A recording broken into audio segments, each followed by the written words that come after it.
Bismillahirrahmanirrahim. Innal hamdalillah la haula wala quwata illa billahi wa mal wala. Asyhadu alla ilaha illallah wahdahu la syarikalah wa asyhadu anna Muhammadan abduhu wa rasuluh. Amma ba'd. Assalamualaikum warahmatullahi wabarakatuh. Waalaikumsalam.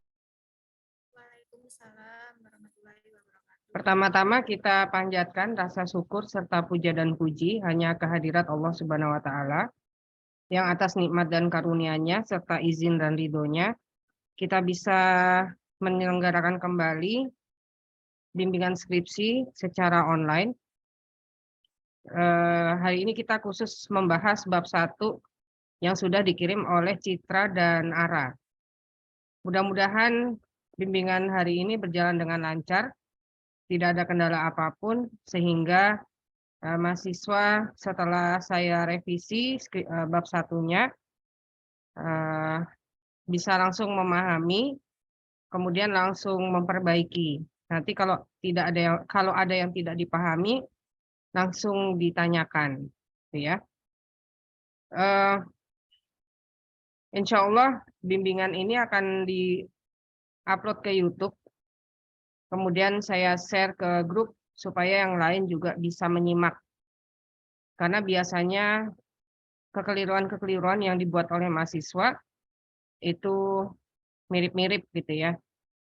Nah, jadi yang tidak mengikuti Zoom pada hari ini juga tidak ada alasan ketika mengulangi kesalahan yang sama. Gitu. Berarti itu mahasiswanya tidak menyimak video.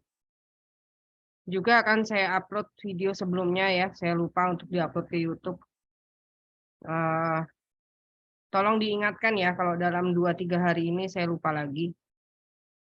Salawat dan salam kita sampaikan kepada Nabi kita, Nabi Agung, Nabi Allah Muhammad Shallallahu Alaihi Wasallam beserta keluarga dan para sahabat beliau. Kita akan bahas bab 1 dari siapa yang kirim duluan ini? Yang masuk WA, masuk Zoom duluan siapa? Citra apa Ara?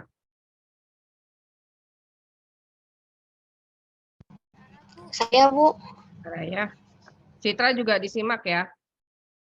Jadi nanti kesalahannya tidak diulang lagi. Nah, ini adalah proposal skripsi dari Ara ya. Nah, Ara penulisan judul ini harus diganti. Dia harus sesuai dengan penulisan judul untuk karya ilmiah. Jadi harus dengan caps lock, dengan huruf kapital semua ya. Nah, seperti ini juga di setiap judul itu dia harus pakai kapital. Ini saya tandain ya di sini. Nah, ini seperti ini harus kapital semua. Tidak saya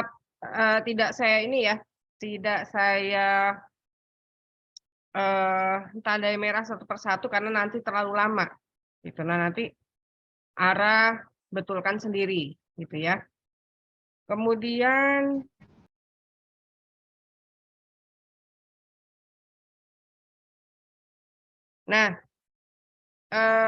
penggunaan istilah dalam bahasa asing itu sebetulnya boleh-boleh saja dalam penulisan karya ilmiah. Tapi kalau ada terjemahannya dalam bahasa Indonesia, maksud saya bahasa Indonesia itu kan berasal dari bahasa serapan bahasa Inggris atau bahasa Arab.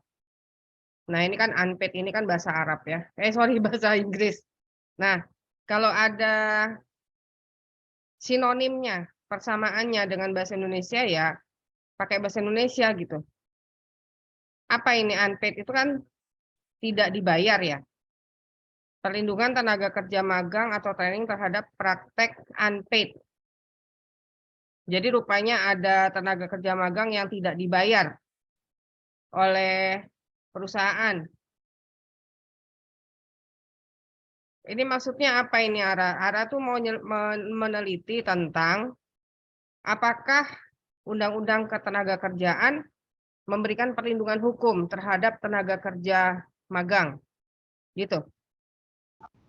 Ya Bu, betul. Karena sekarang kan di undang-undang udah ada peraturannya Bu.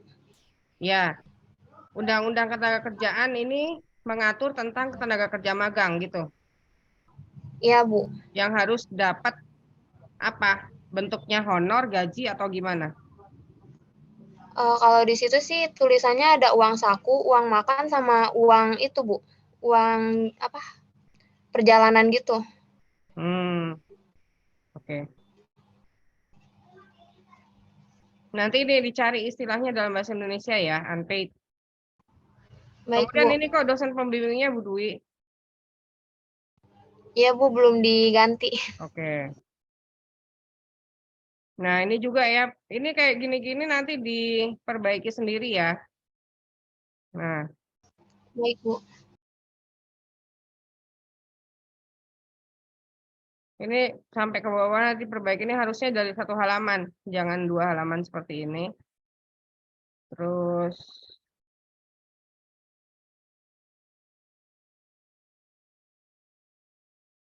ya,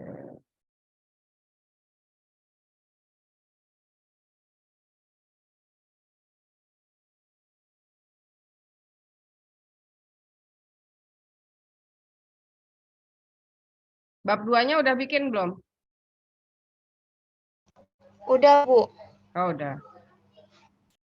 Nih, ini harus harus konsisten dengan apa? Gimana nih caranya? Aduh. Harus konsisten dengan yang atas-atasnya. Nih atasnya kan huruf besar semua, ini kok huruf kecil. Nah, ini bab 1-nya pendahuluan.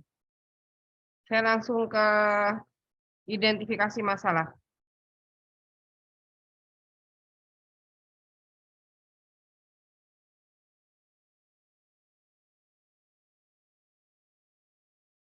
Nah, ini dia. Jadi gini, ini untuk Citra juga ya, dan untuk mahasiswa bimbingan skripsi saya semua, cara membuat identifikasi masalah itu sangat gampang. Cukup melihat latar belakang masalah ini. Latar belakang masalahnya kan sebelum identifikasi masalah. Bab ya kan? Identifikasi masalah, latar belakang. Nah, gimana cara bikinnya? Identifikasi masalah. Tinggal lihat aja di latar belakang masalah ini yang sampai halaman 17. Kalimat-kalimat negatif yang ada di situ. Karena yang namanya masalah itu pasti kalimatnya negatif. Gitu ya. Tinggal cari aja di situ misalnya kalimat negatif ya. Banyaknya peserta magang yang tidak mendapatkan haknya. Nah, ini kalimat negatif nih, benar. Gitu ya, tidak mendapatkan haknya. Tapi kalau ini coba Ara, ada kalimat negatifnya enggak? Tidak Bu. Enggak ada, ya. Dan identifikasi masalah itu kalimat yang digunakan tidak boleh berbentuk pertanyaan. Karena kalau bentuknya pertanyaan itu jadi rumusan masalah. Ya. Nah, jadi ini nggak usah, dihilangin aja. Banyaknya perusahaan yang mengeksploitasi para pekerja magang. Nah, ini bagus. Ini kalimat negatif. Gitu ya. Kemudian kelima, kurang tegasnya pemerintah dalam menangani kasus eksploitasi para pekerja magang. Di mana letak kurang tegasnya itu di mana? Kan di undang-undang udah ada sebetulnya. Itu Bu mungkin apa bukan mungkin sih. Jadi belum ada apa penegakan hukumnya gitu Bu. Jadi seolah-olah magang Unpad itu diwajarkan. Berarti gini aja, tidak adanya pengawasan dari lembaga yang berwenang terhadap tidak terbayarkannya hak-hak pekerja magang. Itu kan yang dimaksud? Iya, Bu, betul. Ya, gitu. Ya. Jadi ini gini. Oke, diganti. Nah, itu salah satu contohnya. Contoh identifikasi masalah yang lain nanti Ara lihat di latar belakang masalah. Cari kalimat-kalimat negatif. Banyak pasti. Contoh ya, minimnya perhatian minimnya perhatian negara terhadap bla bla bla bla, atau kurangnya sosialisasi terhadap undang-undang bla bla bla bla gitu. Tidak adanya sanksi hukum terhadap bla bla bla bla bla gitu kan, banyak ya kalimat-kalimat negatif seperti itu. Nah, Ibu, maaf ya, kalau identifikasi masalah ada minimalnya nggak? nggak ada. Dia benar-benar tergantung sama latar belakang masalah. Jadi kalau di latar belakang masalah kalimat negatifnya cuma 2, ya udah 2. Jangan ditambah, jangan dikurang. Gitu. Jadi kita ini peneliti. Peneliti itu tidak boleh mengurangi, tidak boleh menambah-nambah apa namanya? Apa yang memang terjadi gitu. Nggak boleh ngarang gitu ya. Itu peneliti. Peneliti itu dia harus benar-benar sesuai dengan apa yang dia teliti. Karena dia objektif, maka dia tidak boleh memihak. Gitu ya. Nah, Baik, Bu. kemudian rumusan masalah. Nah, ini baru bentuknya pertanyaan. Bagaimana legalitas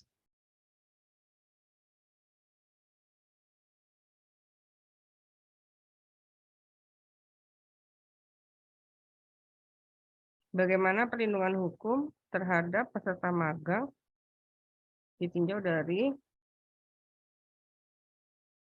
maksud yang nomor 1 apa ini, Ara? Mau neliti apa? Legalitasnya, Bu.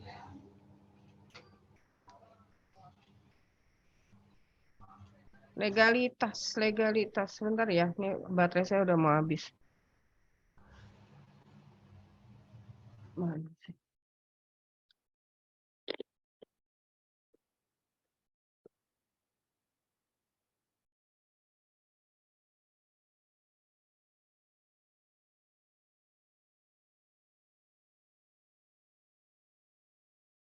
Bagaimana legalitas dari praktek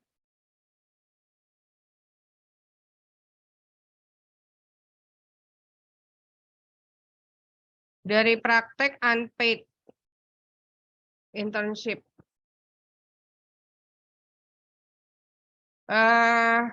Bagaimana legalitas? Bagaimana legalitas? Bagaimana? Ya udahlah, untuk sementara begini dulu ya. Terus tujuan penelitiannya, manfaat penelitian kita scroll kerangka konseptual.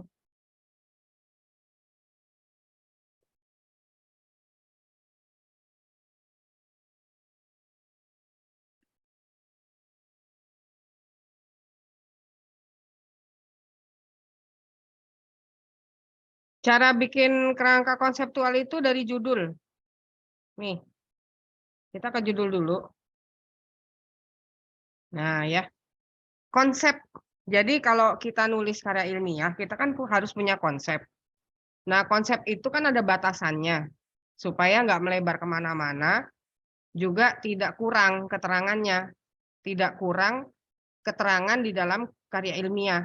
Nah, supaya tidak melebar kemana-mana, maka untuk membuat kerangka konsep itu kita lihat dari judul dan dari rumusan masalah. Kita lihat dari judul, perlindungan hukum ya, kurang ya. Ini. Nah, oke. Perlindungan hukum. Nah, Ini saya kasih warna. Berarti ada satu variabel yang harus diterangkan dalam kerangka konseptual. Satu perlindungan hukum. Jadi konsepnya yang mau dibahas di skripsi, yang pertama adalah perlindungan hukum dulu. Perlindungan hukum adalah apa? Gitu ya. Kemudian tenaga kerja magang. Nah ini kalau udah magang trainingnya nggak usah, ini kan bahasa asing. Nah, kan sama aja. Nih, tenaga kerja magang. Saya kasih warna. Oke. Berarti konsep yang kedua adalah tenaga kerja magang. Praktek unpaid. Apa itu praktek unpaid? Nah, mana tadi warnanya apa? Nah, ini ya. Praktek unpaid konsep ketiga. Jelaskan situ di kerangka konseptual. Kemudian undang-undang ketenaga kerjaan. Nah, jelaskan di konsep, di kerangka konseptual. Undang-undang ketenaga kerjaan. Nah, variabel yang sama digunakan untuk bab 2. Ya. Jadi ada batasannya bikin bab 2 itu apa sih? Bab 2 itu kan tinjauan pustaka. Nah, tinjauan pustaka itu batasannya juga ini. Cuma bedanya apa sih ini? Cuma bedanya kalau di kerangka konseptual, kita balik lagi ya.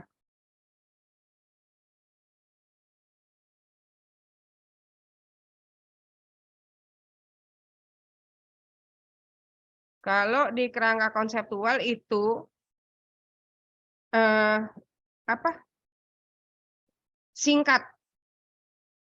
Sangat singkat penjelasannya, perlindungan hukum gitu kan. Perlindungan hukum adalah apa? Terus apalagi tadi? Tenaga kerja magang apa? Apalagi tadi? Praktek unpaid. Apa itu praktek unpaid? Undang-undang ketenaga kerjaan adalah apa? Undang-undang khusus yang dibuat oleh negara gitu-gitu ya. Itu kan ada tuh setiap undang-undang ada tujuan dibuatnya undang-undang itu, masukin aja di situ di kerangka konseptual. Gitu ya. Nah, terus kalau bab 2 gimana? Kita sekalian aja ya. Walaupun Ara belum kirim bab 2, nanti dilihat lagi bab 2-nya. Dilihat lagi bab 2-nya, kemudian kalau belum mengikuti tinjauan pustaka sesuai dengan judul diperbaiki.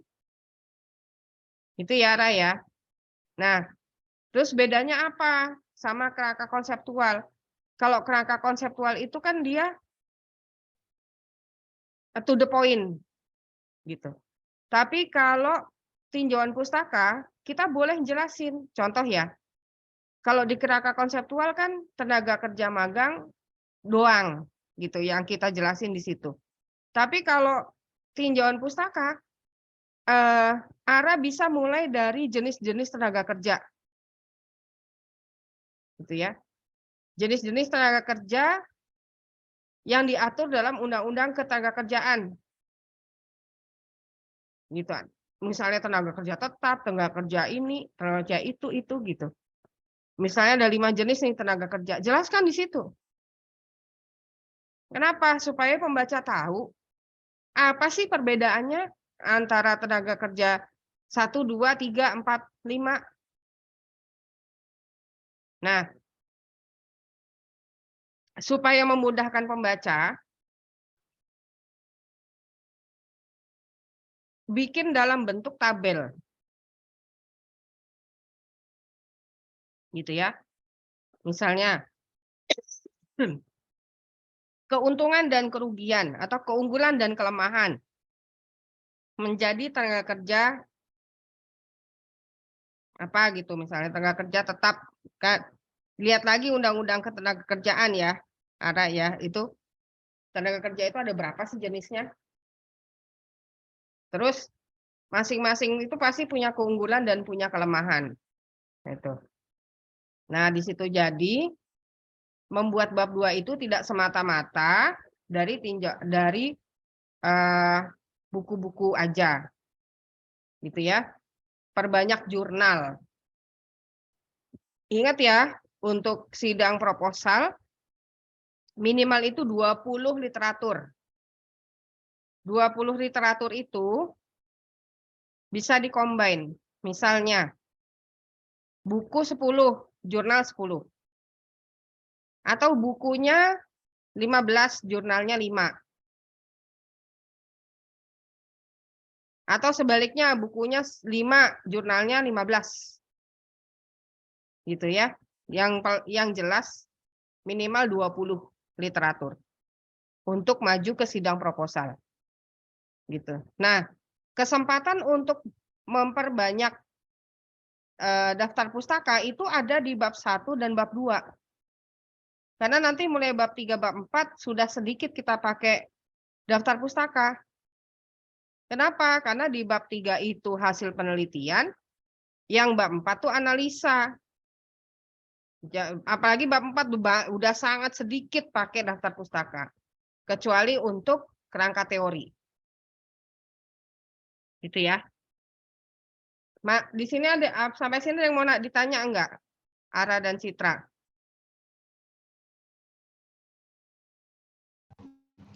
Cukup, Bu. Udah jelas ya? Udah paham ya? Oke.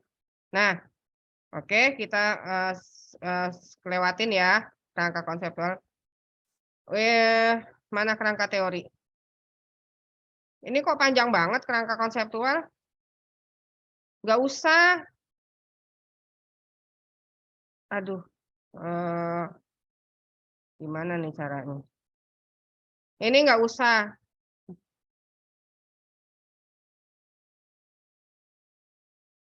Hapus dari sorry, bentar. Ini dihapus dari bab 1. Tapi jangan dibuang, taruh di file khusus.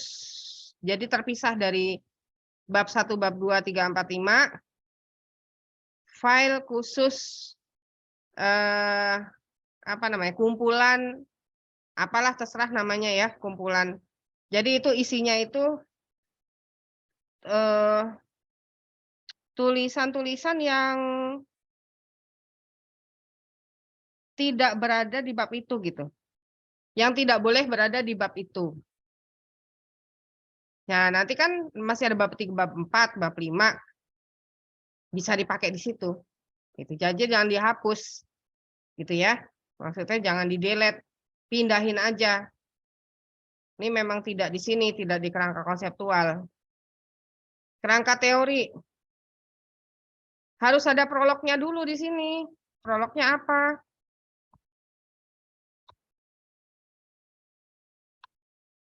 Nih, saya titik-titikin. Prolognya apa? Kerangka teori adalah gitu loh. Ya, harus ada kerangka teori adalah bla bla bla bla bla bla. Dalam penelitian ini penulis menggunakan teori hukum siapa gitu. Ya, teori hukum kan banyak teori hukum. Mana sih buku saya teori hukum? Bentar.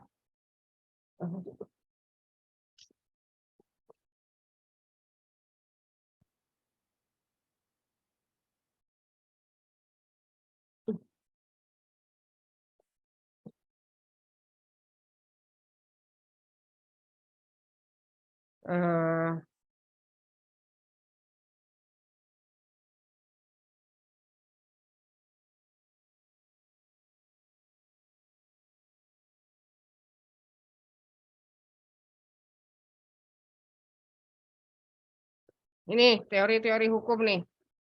Kelihatan nggak? Kebalik ya tulisannya. Teori-teori dalam hukum. Banyak banget teori hukum. Nah, ini coba kita lihat Ara pakai teori hukum siapa gitu. Nih. Teori hukum Karl Marx.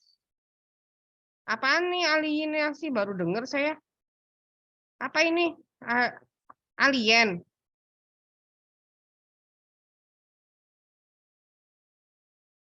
Ara? Kelas-kelas sosial, Bu, maksudnya. Enggak, alienisasi itu apa? Alienasi ini alienasi. Ini alienasi, nih mana yang benar? Jangan pakai Karl Marx ya, dia ini komunis nih. Kita Islam, jangan pakai. Nggak boleh pakai. Cari yang lain, masih banyak. Hapus saja nih Karl Marx, jangan dipakai deh. Teori, kerangka teori kalau masih S1, pakai 1 aja. Jadi ini angka 1 ini nggak usah, buat apa. Kan memang cuma 1. Ya, jadi kerangka teori adalah bla bla bla bla bla. Dalam penelitian ini penulis memakai teori hukum. Misalnya teori perlindungan hukum dong, kan judulnya perlindungan hukum kan? Iya, Bu. Nah, jadi pakai teori perlindungan hukum. Nah, teori perlindungan hukum itu siapa penggagasnya, cari di buku. Coba kita cari. Teori perlindungan hukum.